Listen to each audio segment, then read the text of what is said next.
I had two loves in my life: baseball and Katie.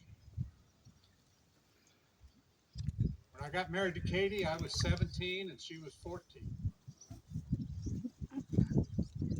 I was born on a farm in South Carolina. My dad was a sharecropper. After he lost two or three crops, we were starving to death out on that farm. He got a job working in the mills. So we moved to town. My dad went to work for a cotton mill, a weaving mill. And when I was 8 years old, my dad got me a job in that cotton mill. And my job was to sweep up the lint. What they called boys like me at 8 years of age that were working full time was they called us lint heads. Now, I never did learn to read and write, but I kept telling people all my life because they kept telling me, "You got to learn to read and write, Joe." And I kept saying back to them, "Why do I need to read and write to play baseball?" I couldn't figure out. Because all I ever wanted to do was play baseball. When I was 12, I was so good because that's what I did in every spare minute. When I wasn't sweeping the floors in the factory, I was playing baseball. Every mill company in every mill town in South Carolina had a team, and they played against each other. So I joined that mill team when I was 14. And that was the beginning of my baseball career. And from that day on, that's all I had to do was play baseball. And they paid me to play baseball. I didn't have to sweep the floors in the mill anymore. And I didn't have to go to school because I didn't want to learn to read and write. And I didn't figure I needed it to hit the baseball. I finally got good enough that the major leagues came looking for me. They came and they recruited me, and I went up to Philadelphia, and I played one game, and I got 3 hits in that one game. But I was missing Kate so much that I went to the train station and bought a ticket to go home because I was homesick. And the guy that was assigned to make sure I didn't do that pulled me off of the dadgum train and made me play baseball instead. I was homesick from South Carolina because I'm telling you, them Yankees didn't treat me very well. They made fun of the fact that I couldn't read and write. And then, because one day I had a brand new pair of cleats on, and I wore blisters on my feet. And I said, "I can't play today." And they says, "You're going to play today, Joe. We got to have a hitter. You're the only hitter we have. You got to play." So I played barefoot that day. Hence, they started nicknaming me Shoeless Joe Jackson. Now, that's the only day I ever played barefoot. But the name stuck for the rest of my life. Shoeless Joe Jackson. I had a friend who made me some very special bats. And this is Black Betsy. Now, if you're wondering what that dark color is, that's tobacco juice. But I took real good care of these bats. I wrapped them up and put them away. I, they were very careful because this is like sacred to me. Because back Betsy,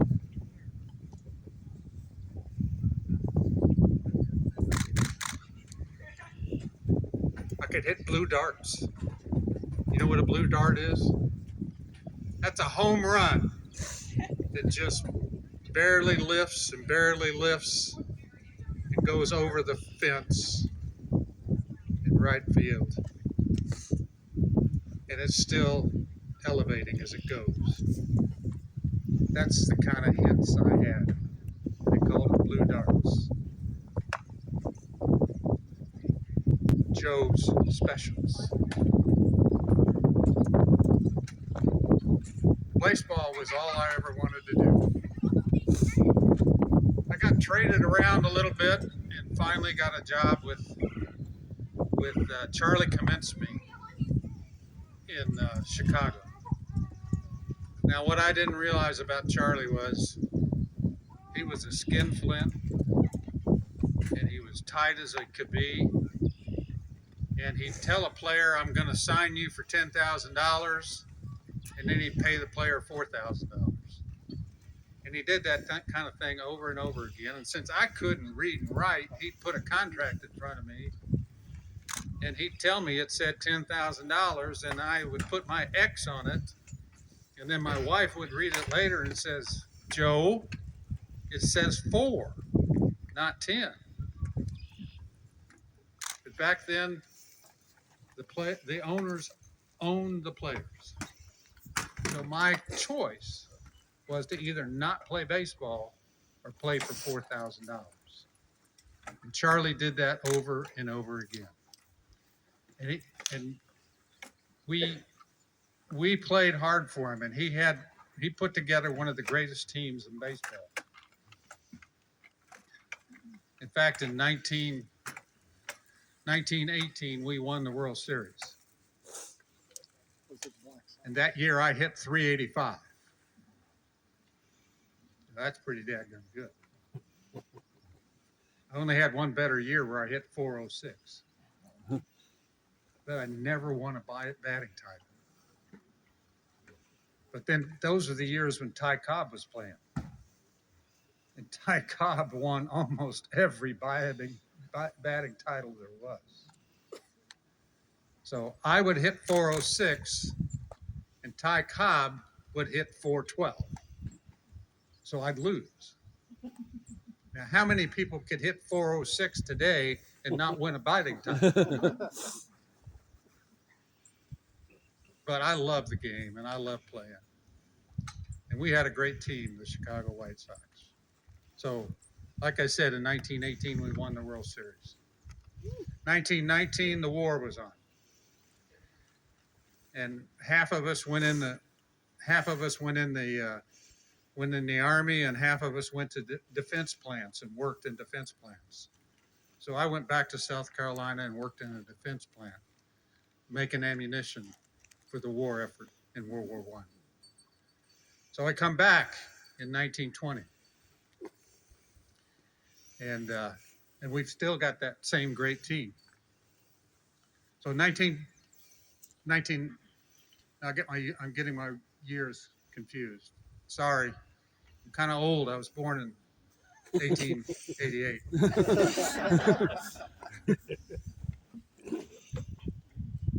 So it was in 1917 that we won the World Series. 1918 that I had to go work in a defense plant. 1919 we had another great team,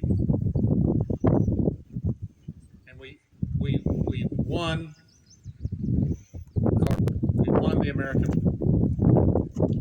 But by the time we won the American League, we were so mad at Charlie Kaminsky that about half our team was ready to do anything to screw Charlie Kaminsky. And they were desperate for money on top of that. So there were 7 players who started having meetings with a gambler named Abe Rusty. And they connived and schemed to throw the the 1919 World Series.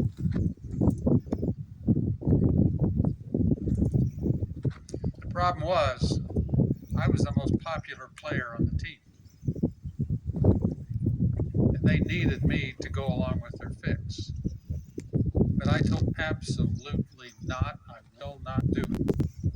I understood why they were so mad. To give you an example, Ray Chiodi won 29 games in 1919. 29 games.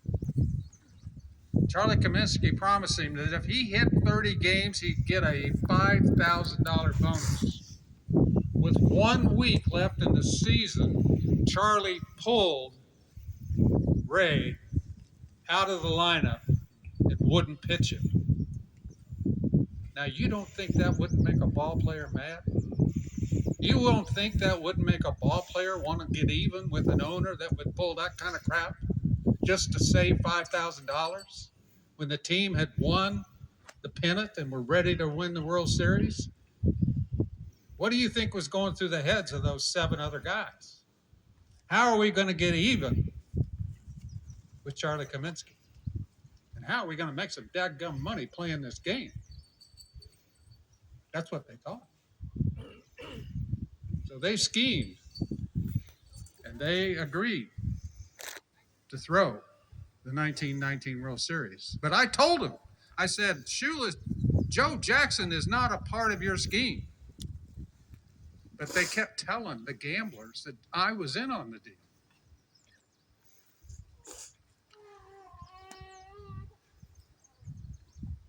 I hit 357. I had no errors. I hit 1 home run. No fielding errors. But the next to the last game of the series, a guy came in my hotel room with a white envelope and he threw it down on the bed. And inside that envelope was $5,000 in $100 bills. He threw it on my bed and I said, I don't want that. And he says, it's your share. I said, I didn't earn it. I didn't agree to do this. And he said, it's your share. And he walked out the door and left. I picked that envelope up. I went out to the ballpark. I went to Charlie Kaminsky's office.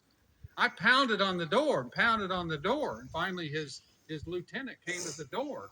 And I said, tell Mr. Kaminsky I've got this envelope with $5,000 in it that I've been given to throw the game, and I'm not going to do it. What do you want me to, ask Mr. Kaminsky what he wants me to do with this $5,000. And Mr. Kaminsky would not see me.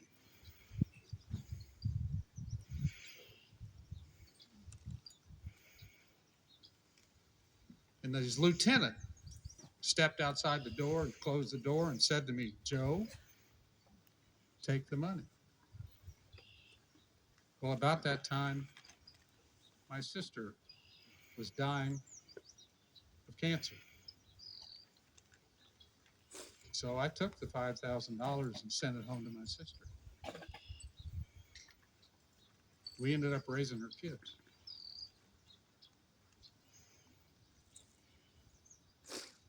She didn't live that much longer, but that $5,000 helped my sister a lot.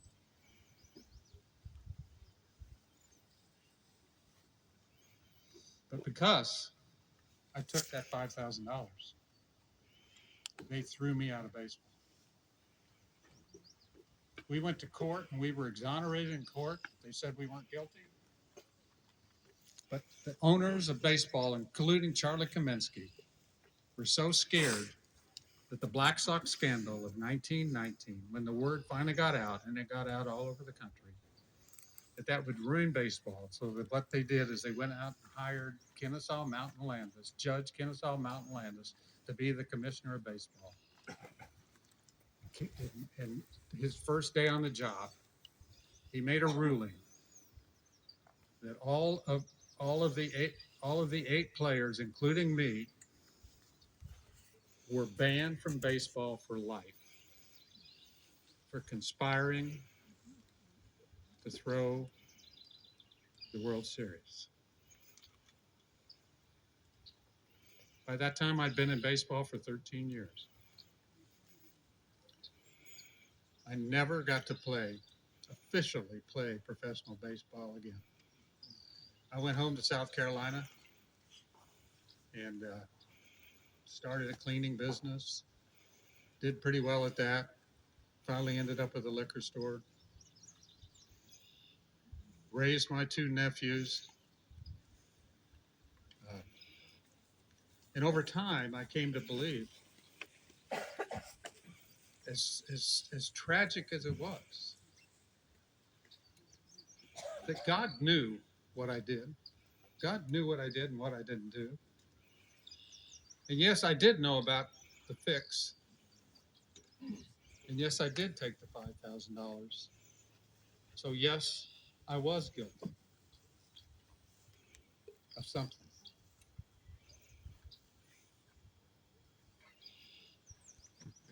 So I got to spend the rest of my life playing baseball under assumed names. And sometimes I'd get caught and I'd get thrown out. And I played a little ball for the next 15 years. And I know that God forgave me for what I did. And I know He's a loving God, and I know He understands who Joe Jackson was in his heart.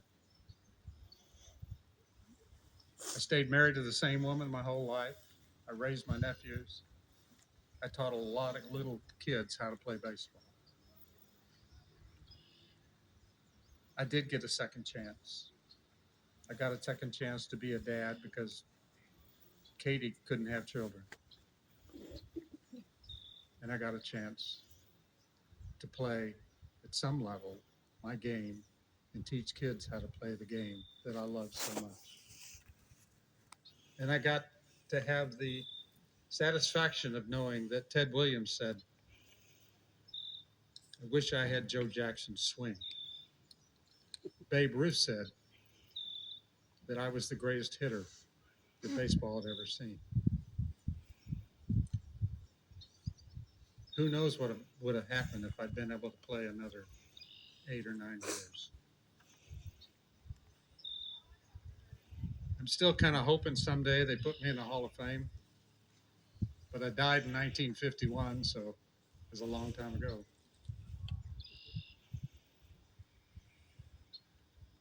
Thank you for hearing my story.